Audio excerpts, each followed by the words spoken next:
할렐루야. 주님께서 우리와 같이 계십니다.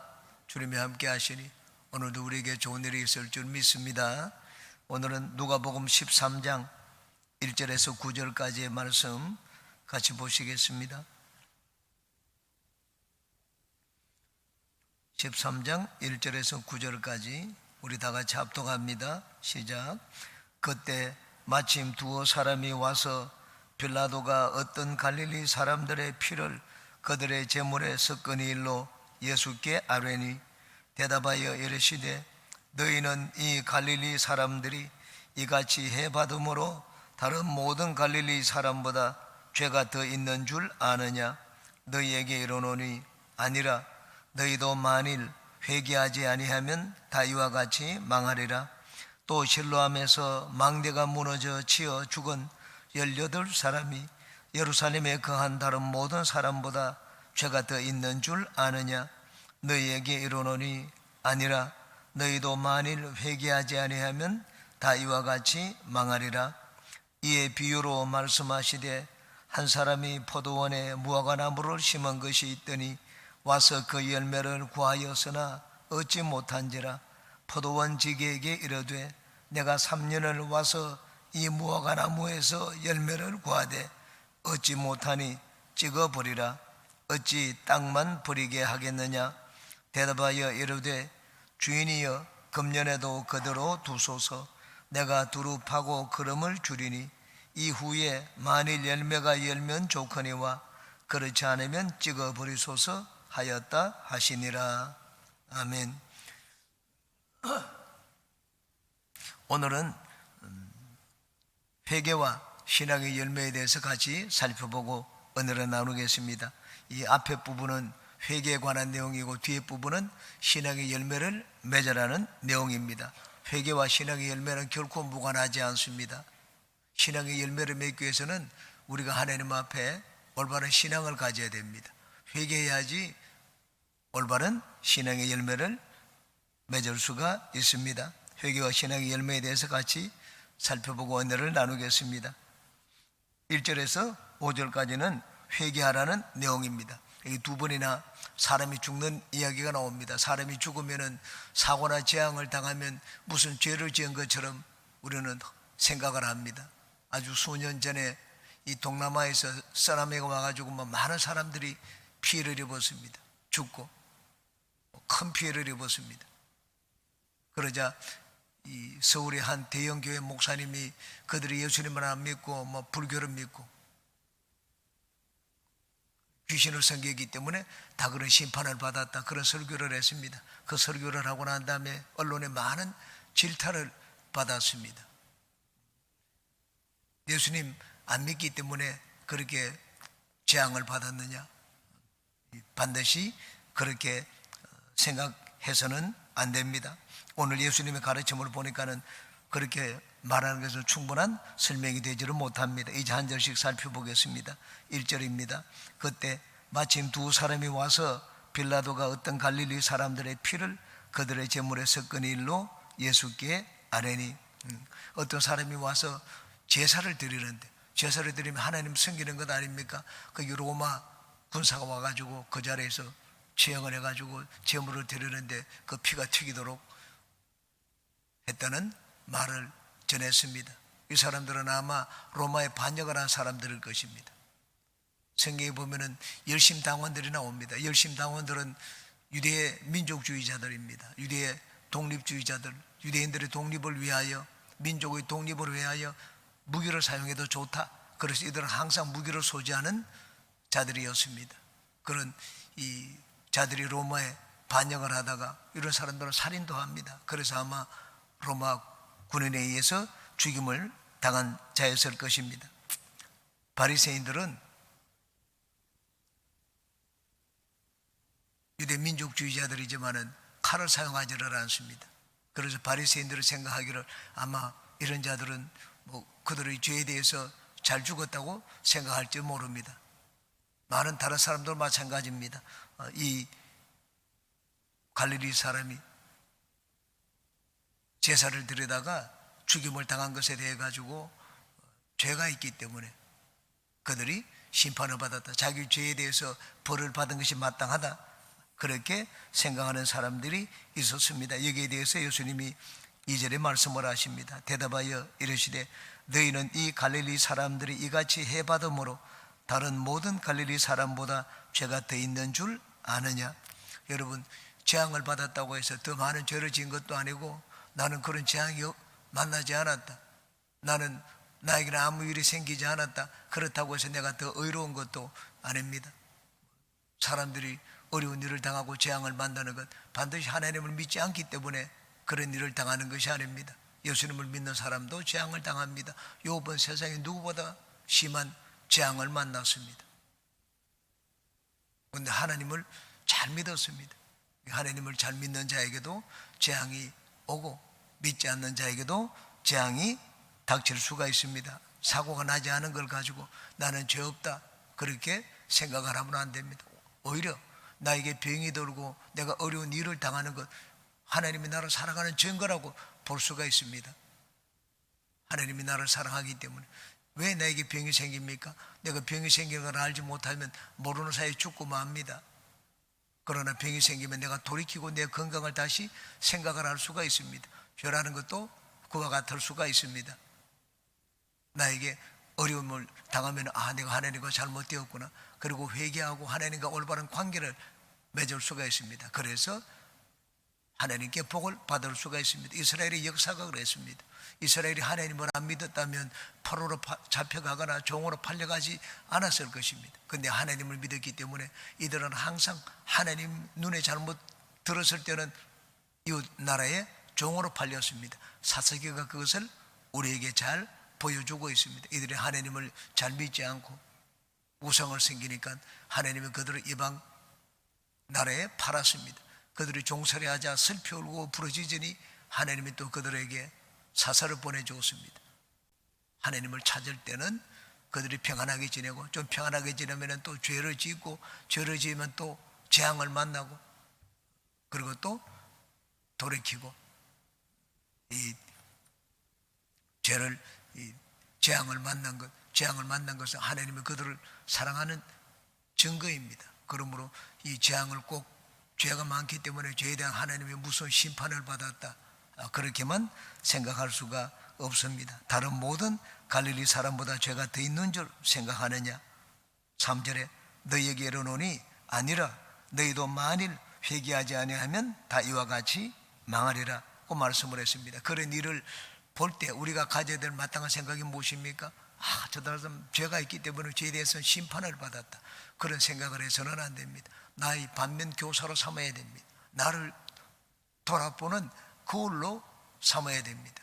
하나님이 이스라엘 성경에 보면 이스라엘 백성들이 광야 생활을 하면서 하나님 심판받은 것 부끄러운 일입니다. 그런 걸 다 기록해 놓았습니다. 다윗이 범죄한 것, 이스라엘이 그렇게 존경하는 왕이지만 다윗이 범죄한 것도 성경에 그대로 기록해 놓았습니다. 죄를 지은 것도. 바울 사도가 뒤에 말하기를 왜 과거에 이스라엘 백성들이 죄를 짓고 하나님 심판을 받은 것을 성경에 그대로 기록해 놓았는가? 우리가 그것을 보고 똑같은 죄를 짓지 않도록 하기 위함이라고 말씀을 했습니다. 그러므로 이런 일을 볼 때는 누구든지 저렇게 망할 수가 있구나. 나는 하나님 앞에 두려운 마음을 가지고 하나님을 잘 믿어야 되겠다. 그런 생각을 가져야 됩니다. 3절에 너희에게 이르노니 아니라 너희도 만일 회개하지 않으면 다 이와 같이 망하리라고 말씀을 했습니다. 회개하지 않은 영혼은 다 같이 망합니다. 나에게 무슨 일이 생기지 않았다, 생겼다, 재앙을 만났다, 그것이 중요한 것이 아닙니다. 내가 하나님 앞에 항상 회개하는 마음 가지고 하나님과 올바른 관계를 맺고 있느냐, 올바른 관계를 가지고 있느냐, 그것이 더 중요합니다. 그 다음 또 한 가지 예를 더 듭니다. 4절에 또 실로암에서 망대가 무너져 치어 죽은 18사람이 예루살렘에 거한 다른 모든 사람보다 죄가 더 있는 줄 아느냐? 여기는 또 로마 쪽에 이 로마인들을 위해서 일하는 사람들입니다. 이 일하는 일꾼들입니다. 실로암은 바깥에, 성 바깥에 있는 이 기혼 샘물을 터널을 만들어 가지고 이 성 안으로 끌어들였습니다. 성 안으로 끌어들여 가지고 거기 상수도를 만들었습니다. 그 상수도를 만든 게 실로암 이 저수지입니다. 크지는 않습니다. 길이가 한 17m, 폭이 한 5m, 그리고 가장 깊은 데가 5m 정도 됩니다. 그렇게 큰 연못은 아닙니다. 이것을 전쟁 때에 대비해 가지고 이런 연못을 2개를 만들었습니다. 그래서 식수로 사용을 했습니다. 이 실로암에 이 봉사를 하는데 그 망대를 세우는데 로마 사람들이 거기 망대를 세우는데 유대인들이 같이 거기서 일꾼으로 일을 했습니다. 그러나 망대가 무너져 18명이 죽었습니다. 하나는 로마의 반역을 던 자들이고 하나는 로마 사람들을 위해서 일한 자들이었습니다. 저 사람도 죽고 이 사람도 죽었습니다. 어느 한쪽은 로마를 위해서 일하다 죽었기 때문에 그거 잘 됐다고 생각하고, 한쪽은 로마의 반기를 들다가 죽었기 때문에 그것은 괜찮다, 그렇게 생각할 문제가 아니라고 예수님이 말씀을 하셨습니다. 이 일에 대해서도 어떻게 생각해야 되느냐, 똑같은 말씀을 하셨습니다. 5절에 너희에게 이르노니 아니라 너희도 만일 회개하지 아니하면 다 이와 같이 망하리라. 하나는 내가 보니까 저거는 괜찮은 것이다, 좋은 것이다. 하나는 내가 보니까 그건 잘못된 것이다. 하나는 참 애통해야 되고 하나는 잘 되었다고 생각을 하고 마땅한 벌을 받았다고 생각을 하고 의견이 나누어질 수가 있습니다. 사고를 당하고 재앙을 당할 때도. 그러나 똑같은 생각을 하라고 말씀을 하셨습니다. 그런 것을 볼 때 우리가 가져야 될 마땅한 생각은 우리도 회개하지 않으면 그런 일을 당할 수가 있다는 것입니다. 이 땅에서 사고를 말하지 않습니다. 우리도 회개하지 않으면 다 이와 같이 망하리라 말씀을 하셨습니다. 나중에 하나님 앞에 심판을 받습니다. 하나님 앞에 심판을 받아 영원한 죽음으로 떨어질 수가 있습니다. 회개하지 아니하면 다 이와 같이 망하리라고 말씀을 했습니다. 회개하는 것은 어떤 것을 말합니까? 이제 진짜 회개가 무엇인지 예수님께서 그다음 말씀을 하고 있습니다. 이런 이야기를 하면서 사람이 죽는 것, 이 땅에서 죽는 것, 그것이 전부가 아니라고 했습니다. 이 땅에서 죽는 것보다 더 큰 심판, 더 큰 멸망을 당할 수가 있다고 했습니다. 회개하라고 했습니다.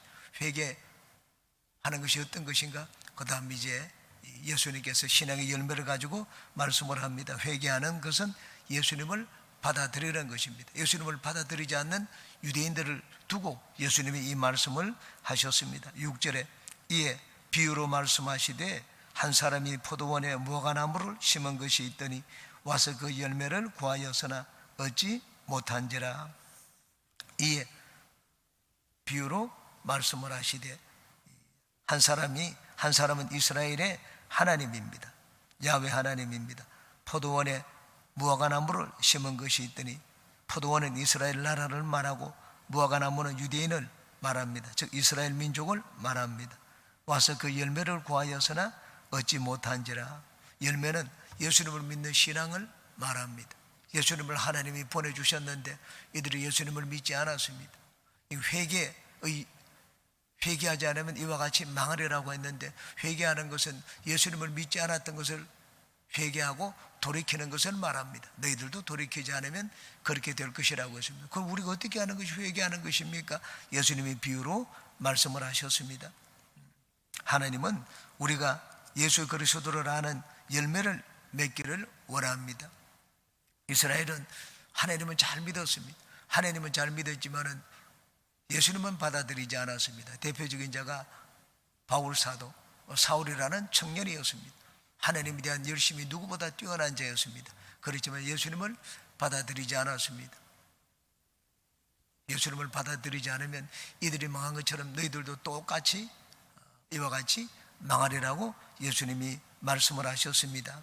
가톨릭은 누구든지 하나님을 믿으면 구원받는다고 합니다. 유대인들은 또 야훼 하나님을 믿고, 가톨릭은 뭐 어느 종교든지 하나님을 믿으면 하나님 어디나 계시기 때문에 하나님을 믿으면 구원받는다. 우리는 예수 그리스도를 통하여 하나님을 믿는다. 그래서 우리가 믿는 것도 사실은 예수 그리스도를 통하여 하나님을 믿는 것이라고 가톨릭은 주장을 합니다. 그런데 성경은 그렇게 말씀을 하지 않습니다. 예수님을 믿지 않는 자는 구원을 받지를 못합니다. 하나님이 구원받을 만한 다른 이름을 우리에게 주신 적이 없다고 말씀을 하고 있습니다. 우리가 구원받는 길은 예수님입니다. 유대인들은 하나님을 믿기 때문에 자기들은 이미 구원을 받았다고 생각을 했습니다. 그런데 예수님은 그렇게 말씀을 하지 않았습니다. 여기 그 열매를 구하여서나 얻지 못한지라, 예수님이 왔는데도 예수님을 받아들이지 않는 유대인들을 두고 한 말씀입니다. 7절에 포도원지기에게 이르되 내가 3년을 와서 이 무화과 나무에서 열매를 구하되 얻지 못하니 찍어버리라. 어찌 땅만 버리게 하겠느냐. 이 포도원지기는 예수님을 말합니다. 3년의 예수님의 공생의 사역을 말합니다. 무화과 나무에서 열매를 구하여서나 예수님을 믿는 신앙을 말합니다. 이들은 가는 곳마다 예수님을 배척했습니다. 어떻게 하면 예수님을 책잡을 수 있을까? 예수님 올무에 걸 수가 있을까? 그렇게 해서 예수님을 대적을 했습니다. 이런 이스라엘에 대해서 예수님이 말씀을 하셨습니다. 화 있을진저 베세다에 화 있을진저 고라스이나 너희들에게 행한 기적을 이 두로와 시돈에게 행했다면 그들이 벌써 죄에 앉아 회개하였을 것이라 그렇게 말씀을 했습니다. 유대인들은 회개하지 않았습니다. 예수님이 몇 번씩 말씀을 했는데도 이들은 깨닫지를 못했습니다. 소경을 인도하는 것이라고 말씀을 했습니다. 여기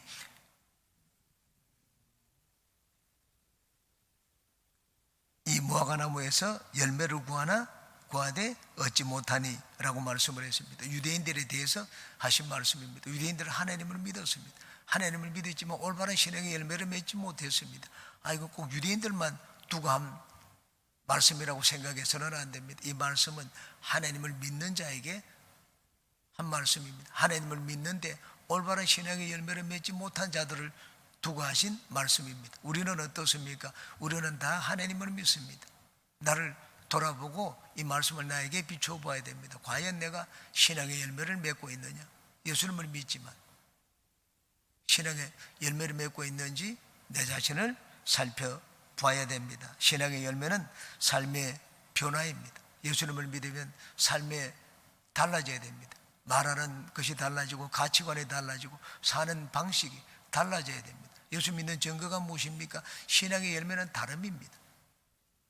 세상과 우리 예수님을 믿는 자들은 달라야 됩니다. 만약에 우리가 그런 것이 없다면 예수님의 말씀은 똑같이 나에게 해당됩니다. 바울 사도는 예수님을 믿고 난 다음에 신앙의 열매를 맺었습니다. 그전에는 율법을 최고로 여겼는데 율법을 배설물처럼 버렸습니다. 사람들이 보고 과연 이 사람이 어저께 그토록 기독교를 박해하고 예수 믿는 자들을 잡았거든 그 사울이라는 사람이 맞느냐 그렇게 얘기를 했습니다. 예수님을 믿고 난 다음에 바울 사도는 진짜 예수님을 알고 예수님 가치를 알고 난 다음에 달라졌습니다. 어제의 바울과 오늘의 바울이 달라졌습니다. 이것이 바로 신앙의 열매입니다. 우리가 예수님을 알고 진짜 예수님을 믿고 예수님이 누구신지 안다면 달라져야 됩니다. 다름이 바로 신앙의 열매입니다. 우리가 내 삶에서 내 주변 사람들에게 내가 예수님을 믿기 때문에 난 이전에 나와 오늘의 나가 다르다 하는 것을 보이는 우리 모두가 되시기를 바랍니다. 8절에 대답하여 이르되 주인이여 금년에도 그대로 두소서. 내가 두릅하고 그름을 주리니. 주인은 아버지 하나님을 말합니다. 금년에도 그대로 두시라고 했습니다. 예수님의 모습을 보여주고 있습니다. 예수님은 중보자이십니다. 중보자는 하나님과 백성들 사이에 가로막아 가지고 하나님의 심판을 받지 않도록 하나님을 막아서는 자가 중보자입니다. 예수님은 지금도 중보자로 하나님 보좌 우편에 계셔서 우리를 위하여 기도하고 계십니다. 우리가 무릇 죄를 지었지만 짐짓 우리 죄를 위하여 중보하는 자가 있다고 말씀을 했습니다. 보좌 우편에 계신 하나님의 아들 예수 그리스도라고 성경은 말씀을 하고 있습니다. 예수님이 하나님이 심판하시러 가니까 예수님이 하나님의 심판을 막았었습니다. 이것이 중보자입니다. 중보자는 하나님의 심판을 막아서서 기도하는 자가 중보자입니다. 하나님이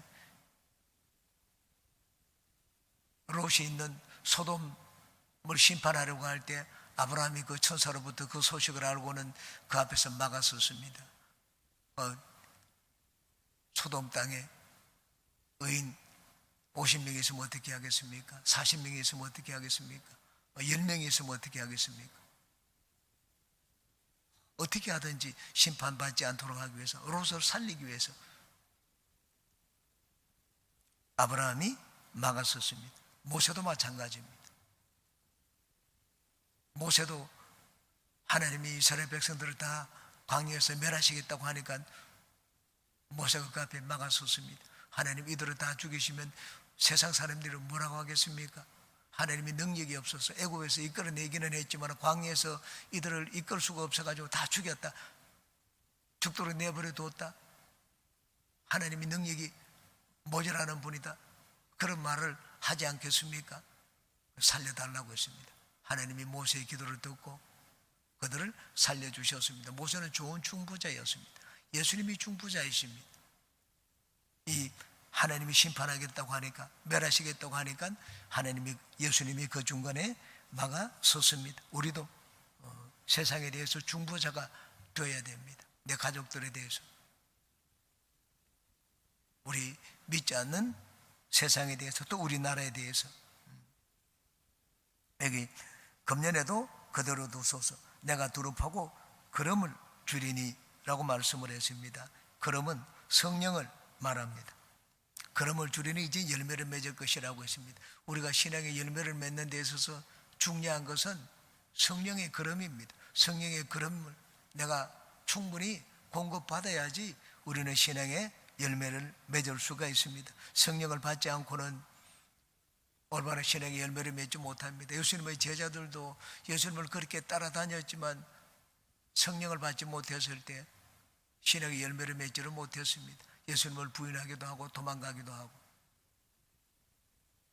바울사도는 예수님을 믿고 만나고 난 다음에 성령을 받았습니다. 성령의 충만함을 받고 난 다음에 삶이 달라졌습니다. 우리도 마찬가지입니다. 신앙의 열매를 맺기 위해서는 성령으로 충만해야 됩니다.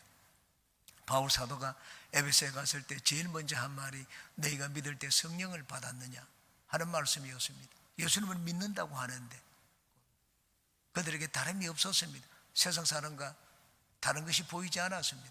그래서 바울사도가 질문을 했습니다. 너희가 믿을 때 성령을 받았느냐.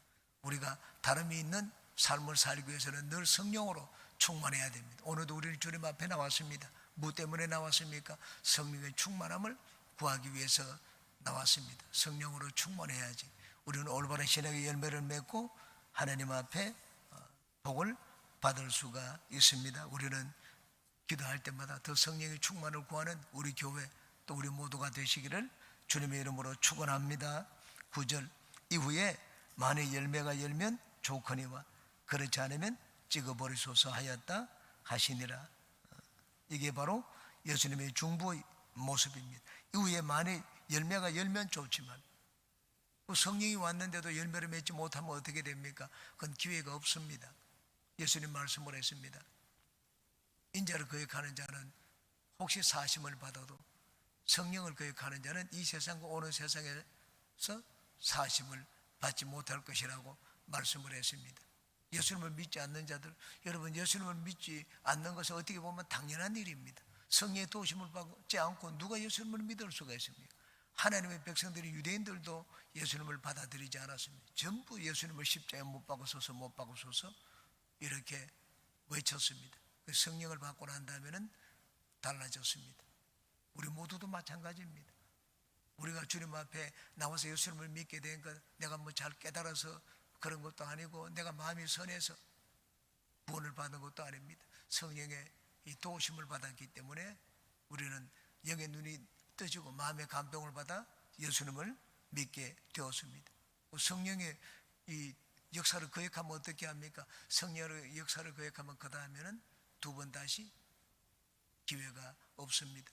그러므로 우리는 성령 하나님에 대해서 항상 경건한 마음을 가지고 대해야 되고 두려운 마음을 가지고 대해야 됩니다. 성령에 대해서 잘못된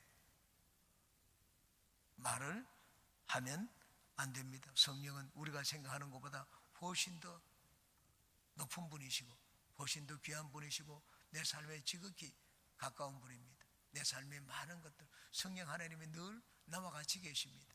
나와 같이 계시기 때문에 내 삶에